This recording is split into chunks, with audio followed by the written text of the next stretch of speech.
ఈరోజు మనం ఒక చిన్న దోమ కథ వింటాం. ఈ కథలో అహంకారం తెలివికి ఎలా ఓడిపోయిందో చూద్దాం. ఒకరోజు రాత్రి రాము అనే పిల్లాడు నిద్రపోతున్నాడు.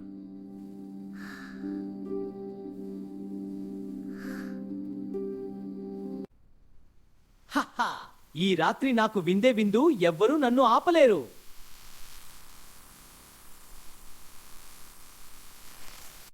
నేను చాలా ఫాస్ట్. మనుషులు నన్ను పట్టుకోలేరు.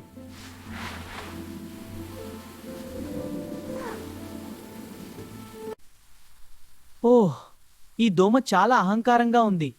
కొంచెం తెలివిగా ఆలోచించాలి.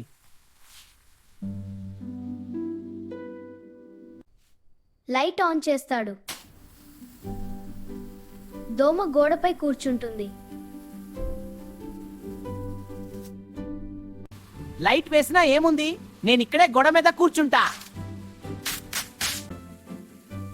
దోమ ఒక్క గుద్దో. దోమ కింద పడిపోయింది. ఇక గది మళ్ళీ నిశ్శబ్దంగా మారింది. చల్లని గాలి, సాఫ్ట్ మ్యూజిక్. రాము మళ్ళీ పడుకుని తీపి నిద్రలోకి వెళ్ళాడు. అహంకారంతో ఉన్న దోమ తనను తాను కోల్పోయింది.